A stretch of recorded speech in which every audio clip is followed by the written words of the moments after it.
Hey guys, this is Hank doing a little CBMF video here.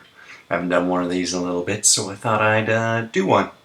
So here's the deal. In the new issue of Sam Wilson Captain America, the character Rage gets thrown in jail. He gets his day in court and he is proclaimed to be guilty and he goes to jail.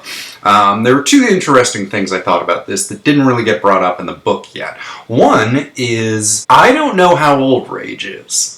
And that's kind of important. Obviously, time works really weird in the Marvel Universe. You know, I mean, Peter Parker's been around since as long as he's been around for, and has aged approximately 10 years in that time. So, I mean, obviously, time doesn't travel right in the Marvel Universe, so it's hard to get things right. Here's the thing about Rage. When Rage was first introduced back in the 90s, the whole deal with Rage as a character was that he was sort of like Shazam. He was a little kid in an adult's body.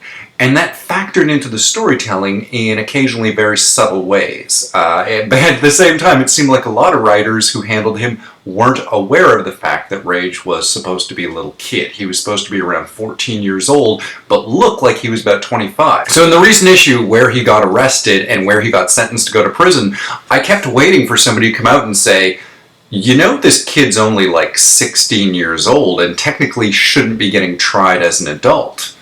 But the problem with the Marvel Universe, as I mentioned before, is you don't really know how much time is going by all the time. So at this point, I kind of had to take it for granted that Rage is now over 21, or however old you have to be tried as an adult in New York, and that's just what's going on. Which is too bad, because I think it would have been an interesting little thing to bring up midway through the trial of like, you know this kid's a juvenile, right? Like, we're trying him like he's an adult, but Here's the other thing that's interesting about sending Rage to jail.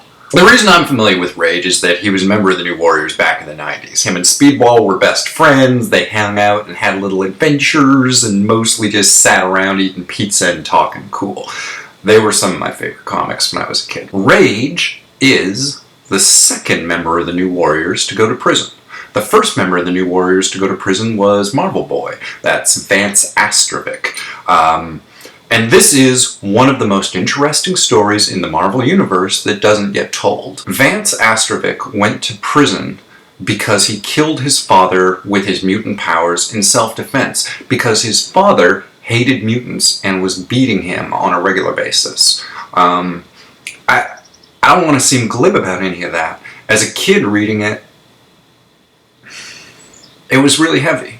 Obviously, it was a 90s superhero comic and it didn't get as heavy as it could have been, but when you really dig into it, when you really dig into the idea of a young man went to jail because he accidentally killed his father because he was trying to protect himself when his father was physically abusing him for years at a time. That's really heavy, grim stuff, and honestly, I think it's a really interesting story that comic books haven't really explored too far yet. And the funny thing is later on, New Warriors did investigate the whole thing a little bit further. At one point, the character Vance, after he gets out of jail, he travels through time, and he meets his father as a young man, and he finds out that his father was a repressed homosexual who was beaten by Vance's grandfather because Vance's grandfather hated homosexuals as much as Vance's father grew up to hate mutants. They all hated things that were different, that were impure or wrong or unethical or fucking whatever. And I mean, obviously that's a grotesque thing to say. The interesting thing is drawing a comparison between being born a mutant and being born gay, and being able to say, this isn't a choice, this is just who I am, this is my life. Vance didn't ask to be a telepathic, telekinetic mutant. Actually, Vance was just telekinetic, he wasn't telepathic. That might have been different. Maybe he could have used his mental powers to have changed his father, but all he could do was hit things. And his father kept hitting him, and one day he couldn't take it anymore. And he hit his father so hard that he killed him. And he went to jail for that. Obviously, I think that's bullshit, and I think that was the point of the story. But it's a tricky thing to talk about. Is it acceptable to kill a person in self-defense? Did Vance mean to kill his father? Was it intentional? Was it a crime of passion? we'll never know those things. You know, you can go back and rewrite it, you can talk to the original writers and editors. And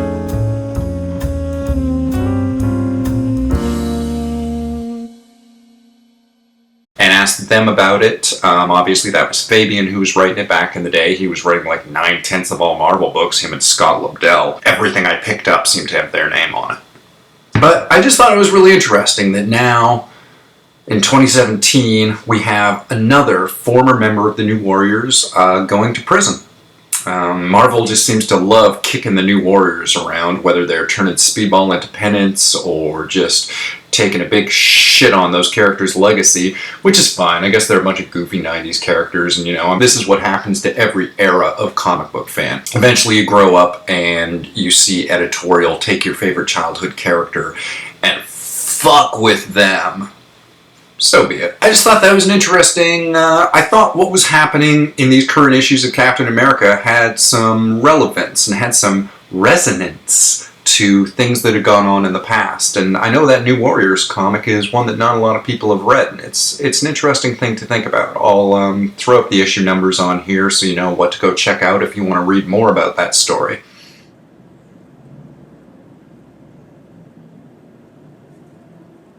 It's interesting stuff to think about. Ideally, this is what science fiction comic books are for, is to explore different concepts of modern life, justice, rage, Speedball. No. I gotta admit, the Sam Wilson Captain America comics, for mainstream superhero comics, they're probably some of the better ones I've read. A lot of that might be that I like the art on them, but I think the writing's pretty solid too. But I do think it's interesting that we now have two New Warriors sent to prison, two former teen heroes sent to prison for acts of self-defense. I think there's some really interesting concepts going on there. I think the Marvel Boy story has some really interesting stuff to it that's never really been delved into. And it's an interesting conversation to have. It's talking about child abuse. It's talking about, again, self-defense, about what can you do, where are the lines, where are the limits to that sort of thing, and how would the judicial system deal with something like that? How would you deal with a young man who can destroy you with a thought, who is still trying to do the right thing? That's just a little trip down memory lane, talking about some old New Warriors comics. Just thought it was some interesting shit. Anyways, that's just me, Hank, talking about comic books on my little show called CBMF, where I talk about comic books. Have yourselves a wonderful day.